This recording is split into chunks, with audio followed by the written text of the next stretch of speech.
Dejoban Games, bringing you quality video games for over 75 years.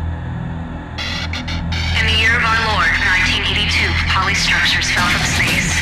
Massive but light, they touched the atmosphere and... Hello, it's good to see you.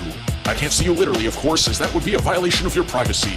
But listen up, I want you to grab this game because it's the best one we've ever made. I mean, those little cubes out there, maybe you want to find out what they all do.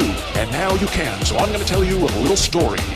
Now this is our 13th game, and it didn't program itself, no sir. It all started last year when our fixer passed around a video. Not the dirty kind, but the kind with people just screaming down the side of a mountain with nylon squirrel suits and no health insurance. Now when you do something for fun and making a mistake means you end up missing parts of your body, they call that an extreme sport. And this extreme sport they call base jumping. So we saw these guys screaming down the side of a mountain, laughing into the very rotting face of death personified. And we knew we needed to turn this into a game. And this game's about jumping off a building and mooning the elderly for points, which in certain areas of the US can get you convicted as a sex offender. So we needed a team to write the code and to pen the story and to paint the art and to rig the models and to test the alpha and, well, you know, everything you need to make a game out of nothing. So we went outside into the great outdoors, because that's where we get all our best stuff. And let it be said that out there we have just the prettiest little garden, the biggest melons and the ripest tomatoes, and the juiciest strawberries in the whole city of Boston, Massachusetts. Every evening, the little ones try to sneak in and steal our strawberries with their grubby, fat little fingers.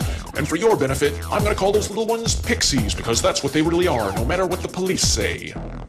The garden's fenced in by a labyrinth that keeps most of them out. But pixies never refuse a dare, so they keep trying to sneak past the pits with the spikes and the bulldogs and the African pygmy hogs, because if you've watched any movie at all in the past 10 years, you know that the best thing to do is to feed them to pigs. And with all these traps, it's only the smartest pixies that make it to the center in one piece. And those are the ones that write all our games.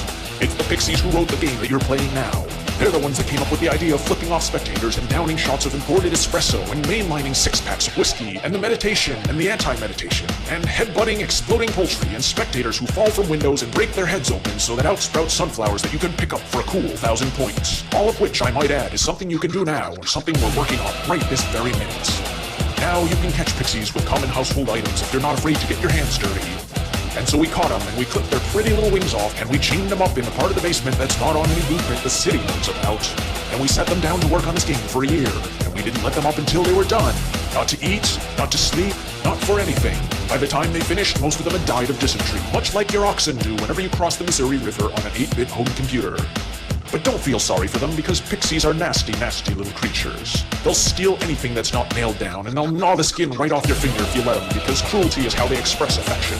Put them down with a tiny little keyboard and they'll produce code that'll make any kernel hacker cry tears of joy. So go on and grab the game for yourself, because they gave their little lives for you.